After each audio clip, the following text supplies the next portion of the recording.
Good morning. How awesome is it to be in Nashville in person? I don't know about you, but I'm feeling pretty good.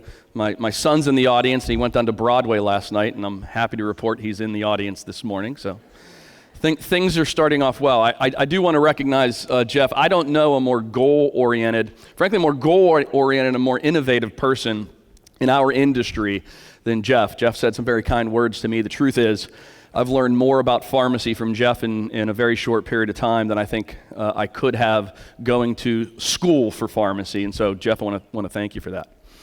So I've got good news and bad news for you.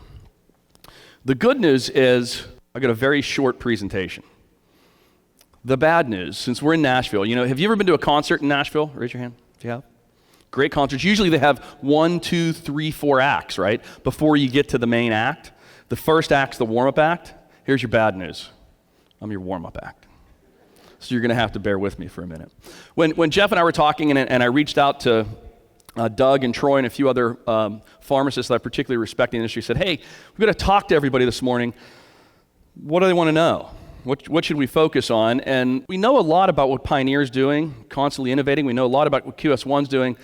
We don't know a lot about what RedSail is doing. So give us just a little flavor of that. And so that's what I'm going to spend about 10 minutes doing this morning for you.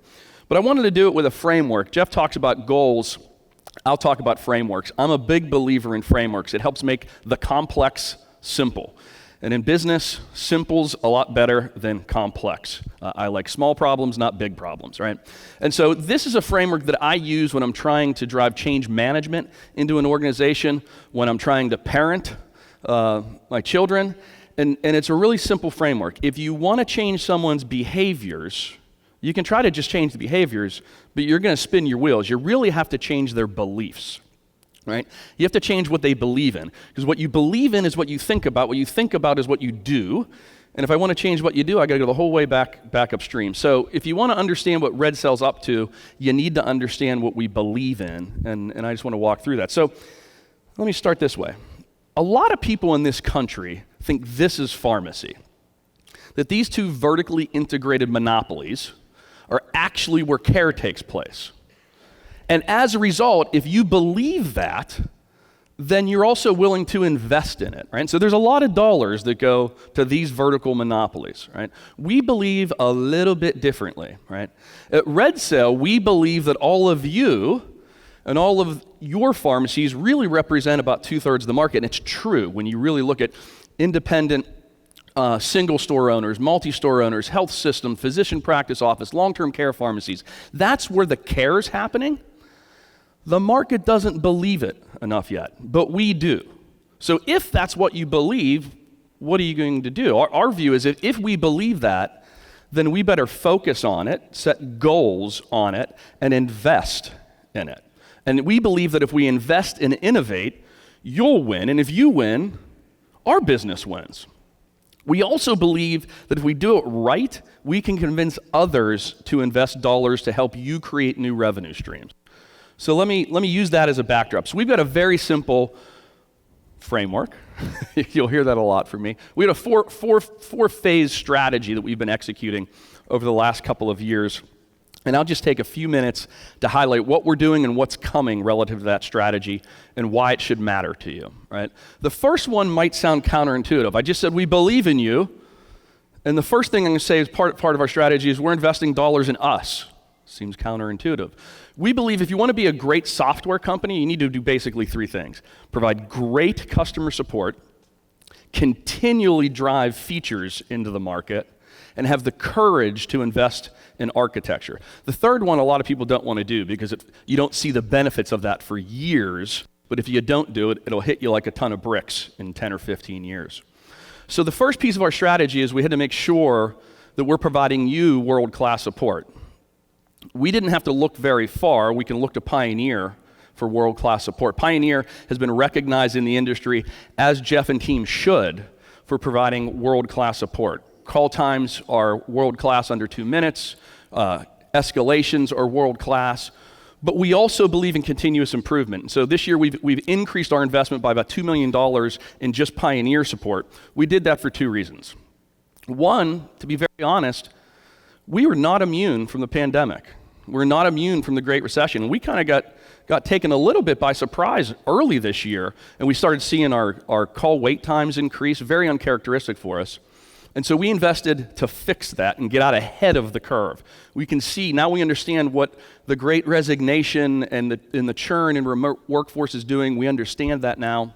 We've overinvested to resolve for that. The other reason is we believe in continuous improvement. So now what you're seeing is Pioneer performance better than it was before the pandemic, and we'll continue to invest in that.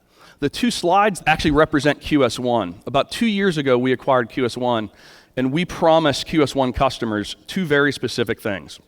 We would improve product quality. There was a lot of work to be done, and we would improve customer support. As an example, 3 years ago at QS1, your average wait times were up over 40 minutes. We had over 27 different versions of software out in the field. I'm happy to report we invested millions of dollars to fix that problem. Our call wait times are now right on par with Pioneer when you look at the two businesses. So I can sit here today and say if you're a RedSail customer in any part of our portfolio, you deserve and will invest and you'll get world-class support. Doesn't mean we won't make mistakes, but we will invest and we will continue to improve. The right-hand slide shows you product escalations. That just means it's a good corollary for if our product has quality issues, you're escalating it up the stream. And you've seen a 60% reduction in that on the QS1 side of the business. And we'll continue to make those investments. So first we have to do is make sure we can provide you great support. That earns the right to continue to innovate in the market. So the second piece of our strategy is we believe in the cloud. Not everywhere, but we believe in the cloud. And so we've been spending millions of dollars over the last couple of years to bring the cloud to the area of pharmacy that we think has been stuck in the 80s. Right?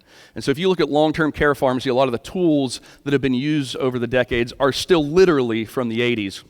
And as of this week, we're launching a pilot, our first customer. We're bringing the first cloud PMS system to long-term care pharmacy in the Guardian Pharmacy, and we'll be rolling that out nationally in long-term care later this year. But a lot of time and energy has been spent on that, and that's the core architecture that we're going to use for a lot of innovations over the next several years. The third piece is where, in my opinion, it gets kind of interesting. If you believe in this market, then you want to invest in this market. We believe it's a little hard to invest in independent pharmacy. Right? There's a couple things that are great about independent pharmacy. You're independent. You've figured out how to innovate every tough time that you've seen. You take the pandemic. I remember 30 years ago, 40 years ago, they said Walmart was going to be the end of independent pharmacy. Not so much, right?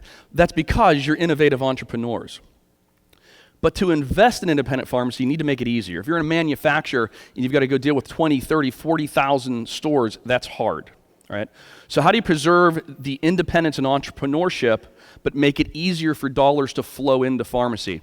So we've been spending a couple years now, and we're just piloting, particularly in the Pioneer base right now. It'll go across our whole base. We're calling Powerline 2.0. And you should think of Powerline 2.0 as the most modern claims adjudication, service delivery, and reporting engine in the market.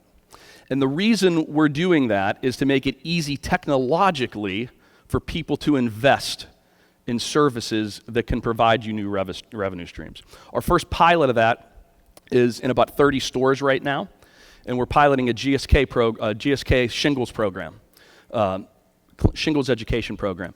And so when we started that pilot, what they came and told us, they said, when we work with the chains, they didn't say this explicitly, but I'll give you the visualization.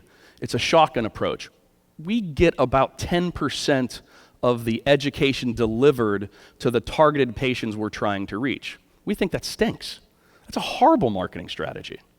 In our pilot right now, we're experiencing 50 to 60% delivery rates. They're blown away. Well, why is that occurring? Two simple reasons. We've got an integrated platform that goes right into the workflow of Pioneer, and because of that, we're able to let what you guys do shine. You provide clinical services light and day better than what a chain store can provide, and all we've got to do is enable you to do it. And so you're going to see that program roll out nationally, and you're going to see a ton more programs like that come. And why is that important? Because it's new revenue streams for you. And it proves that independent pharmacy goes beyond the script, that you are clinicians that can deliver real clinical value at the point of care. why is that important? If you provide clinical services, number one, we think you're a much more profitable pharmacy, and we think you're providing better care. We also recognize there's challenges there, right? It's challenging to do it in workflow, and it's challenging to reliably get paid for it. And we've been studying this for a while, and we think medical billing needs a lot of innovation. And so as of 15 minutes ago, I don't know how to give you newer news, I am happy to announce that we just purchased a company called TransactRx, which we think has the most modern medical billing platform in the country. And you will see us deliver on a vision over the next several months that we think all of that should be automated in workflow for your pharmacy and completely integrated in workflow and reliable. So stay tuned. It also drives a message home, we think, which is part of our mission, which is to help you create the most financially viable and clinically viable pharmacy network in the country, right? And we think this is an important element to it. So we're going to invest our dollars where you're saying you need to grow, and we're going to make sure we continue to do that. So I'm really excited about that. Lastly, and absolutely not leastly, so when Jeff and I talked about RedSail acquiring Pioneer, we were very interested in Pioneer really for three reasons. The team. Jeff and team are the most innovative team in this market, and they prove it year in and year out. 2, customer support. And 3, we love the technology. Right? And so if you believe in the technology and you believe in a team, you give them more dollars. So we have increased investment in Pioneer technology by over 40% since we've taken ownership of Pioneer, and we'll continue to do that. And there's only 2 themes associated with that. We want to continue to wow you with feature sets, but it also comes at a cost. It comes at a cost of time and commitment from all of you, which is why you're here today. If you want great features, they're only valuable in the hands of experts. And so we really encourage you to take advantage of this wealth of content that we've created over the next couple of days. Put your mind right and get into it and become experts. We're giving you the tools, and we'll continue to invest in the tools. And so Jeff and team, great job. I want to close where I started. Beliefs are powerful. Beliefs are powerful for our business, and they're powerful for your business.